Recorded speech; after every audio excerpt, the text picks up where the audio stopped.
Welcome to City and State TV. I'm Executive Editor Michael Johnson. I'm joined today by Phil Konigsberg, Eileen Miller, and Joel Bouillon, all advocates for smoke-free New York City and all representatives of Queens.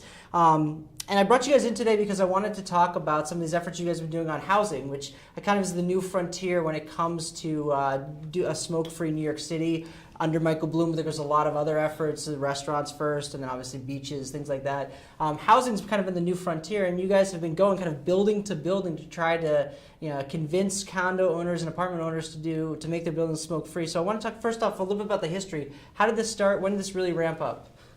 I'll let you go first, Phil. Well, after we got smoke-free parks, I always wanted to be able to live where I am. I live in a co-op, and I wanted to be able to have smoke-free living, not be concerned with someone moving next door to me and smoking. We have our protection, as you mentioned, in all the city areas, restaurants, stores. Yet when you live most of your life in your own apartment or your own home, I don't have that protection. So that's what got me to really start going for that. And this really started ramping up in like 2010, roughly? Yeah, before my time, when Phil started.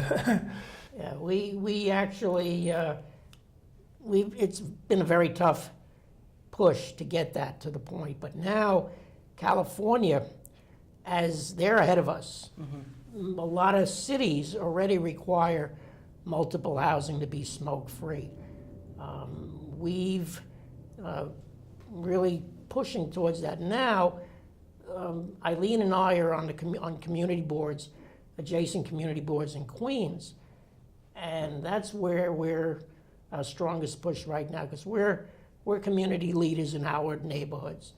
But there are 14 community boards throughout Queens, and at this point we have 9 community boards. So that's 67 communities in Queens that already have passed a smoke-free resolution, and that's what we're hoping for. And Eileen, those are non-binding, but it's kind of getting that momentum behind it to kind of push towards something maybe larger, right? Absolutely. The reason we really are doing this is because the new studies have shown secondhand smoke is just as devastating as a primary smoker. So in other words, if someone is smoking in the hallway or even in their own apartment and the smoke goes under the door into the next apartment, that person's being infected by the secondhand smoke. We don't know who's behind that door in most cases, and we are very strong on respect and our rights. And by respecting one another, we should just assume that someone's in that apartment that might not be able to breathe or might have a small infant. It's definitely correlated with sudden infant death syndrome. If there's a little baby in that apartment and they have little tiny lungs and someone breathes just one puff of smoke, it goes in there, it can cause devastating effects. Or someone with asthma who winds up in an emergency room and winds up maybe on a ventilator and maybe not coming out because of the devastating effects of the secondhand smoke. And it seems to me like this is, the hardest thing is probably to get awareness more than anything, because it seems to me that it's kind of a given that once you explain to people some of the health effects, this is something that they would be more willing to. And I know you guys had a survey, or you're pointing to a survey that said that most of New Yorkers would want a smoke-free living program. Yeah, 60%. Tell us a little bit about that, yeah. Yeah, and I think it's 2012, there was a survey done about how many, what percentage of residents in New York want to live in a smoke-free residence, and it was 60%, so a majority. And actually a lot of smokers have already made the decision not to smoke in their own homes. So, because they know they treat that home, because they know, you have family members living there, you have pets, you have, infants, they made that decision as a responsible person to go out and smoke and not smoke in their home. So, and now you see a trend in the city where a lot of these new housing developments are going smoke-free, Hunters Point South in Queens and Long Island City. And it's becoming an amenity now. It's becoming something to draw people in. And in Flushing, for example, that Macedonia, I think, project, we had over 91,000 applicants, and it's a smoke-free building. So, some naysayers say that, if you promote smoke-free housing, people are not going to apply to live in those housing, but that's the opposite is the case. We have more of a demand for smoke-free housing now across the city. Interesting. So what strikes me most about this whole effort that you guys are doing is that when under the Bloomberg era it was very top heavy down. It was his health commissioner saying we're going to do this, and tabloids are all writing about it. There's a big debate. It happens very quickly. They push it through. You guys are in the exact opposite. I mean, you've been going to community boards, you've been going to individual housing products. I know that there's nothing in the law that says a housing project can't make it smoke free. So that's what you guys been really been pushing.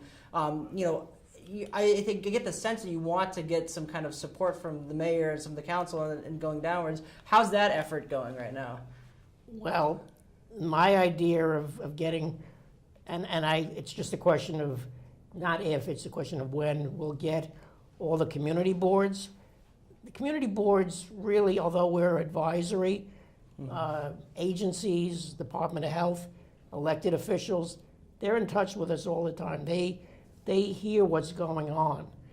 And I think eventually, I think you're going to see what has happened in the past, that it'll become a given thing that if you live in an apartment building, it's going to be smoke-free, just for the health and safety. A lot of people don't talk about the fire safety, but careless smoking is still the number one fatal fatality for for living in apartments.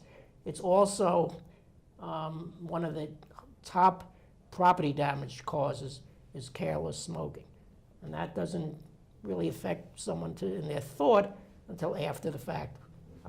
Most of the people realize that it is very important that we push this issue, and most of them are willing to do it. Their problem is they feel that it's their right to smoke, and their right to smoke in their own apartment.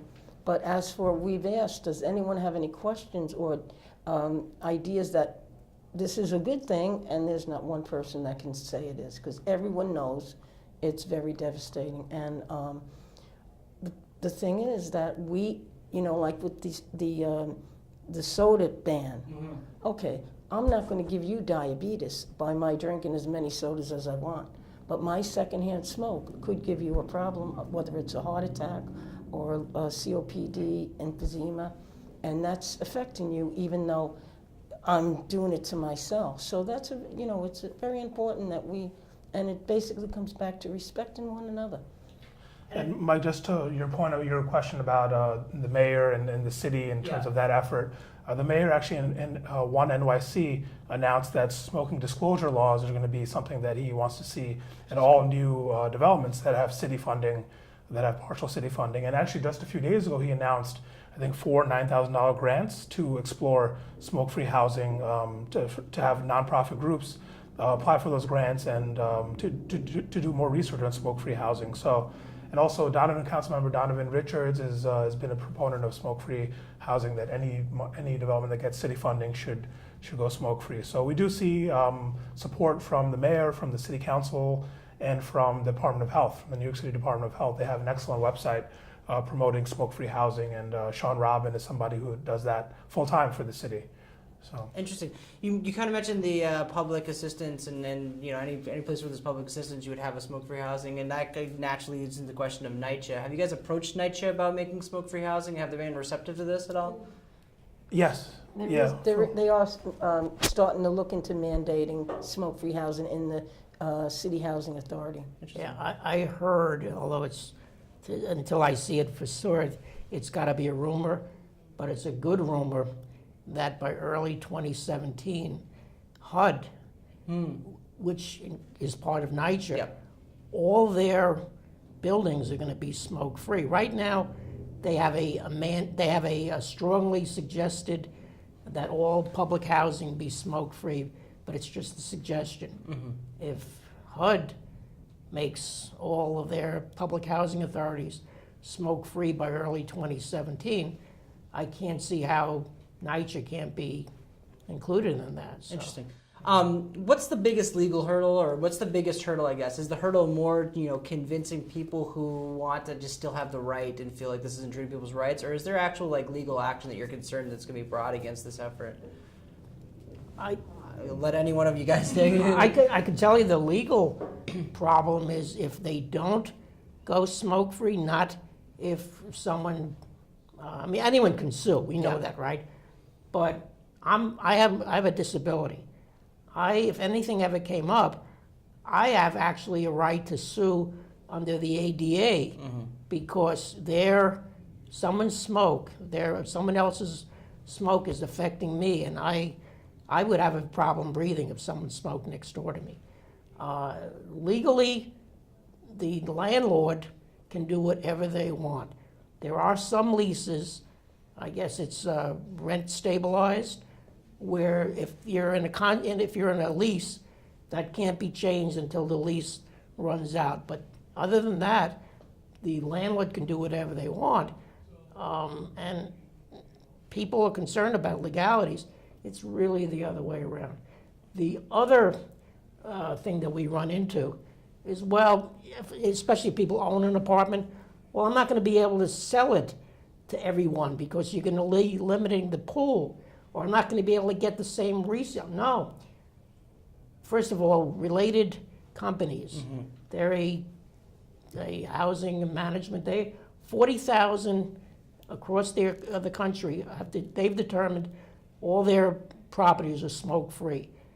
And it's for them, we've spoke with them, they consider it an amenity, a free amenity. And for business purposes, it makes sense. So anything to say that it's going to hurt the sales, if anything, it'll be the same. If not, it'll be better, I believe, because people would rather live in a smoke-free apartment or smoke-free units than to have to deal with secondhand smoke. And it's important, to realize we're not targeting the smoker; we're targeting the smoke. And it's a thing about consideration for your neighbors, and especially in multi-unit housing where you can try to seal an apartment as much as possible, but secondhand smoke is going to travel no matter what. So you have one person smoking in an apartment, the entire building is smoking. It gets some exposure to secondhand smoke. So smokers are not a protected class. Legally, they're not considered a protected class. So it's I think part of the hurdle is letting the managers and landlords know that they do have the legal right to put that in their lease. And that's something that we educate and help implement. We help them from A to Z, signage, you have issues of enforcement, which is sometimes difficult. And that's, the building has to enforce itself. A neighbor, might mention it to the management or, something like that. So you get issues of enforcement, come up, but legally they do have the right to do it. Yeah. We're running out of time, but are you guys getting a receptive response from landlords as you inform them? It seems to me like you're explaining that related companies obviously found it as a benefit to do this. Are most landlords seeing the same thing, saying that this is a positive? A lot of them do. And a lot of the new buildings we're approaching, and they're very happy about it. They say, we'll be happy to have a smoke-free environment. And a lot of people want those apartments because they know that if they're not going to be affected by secondhand smoke in their own house, that makes them very happy. Okay. Finally, before I let you guys go, how does this play out? Where do you think you'll be in 5 years? Maybe do you think that we'll have a smoke-free housing throughout the city in 5 years for multi-dwelling housing? I would say I'm hopefully optimistic in 5 years. I know we're going to each borough now, and we're starting to get building that up. So yeah, it all depends who's in the administration. If Mike Bloomberg was still in here, I think it would be probably quicker than 5 years. Interesting. Well, Joel Bouillon, Phil Konigsberg, Eileen Miller, thank you very much for joining us. Thank you.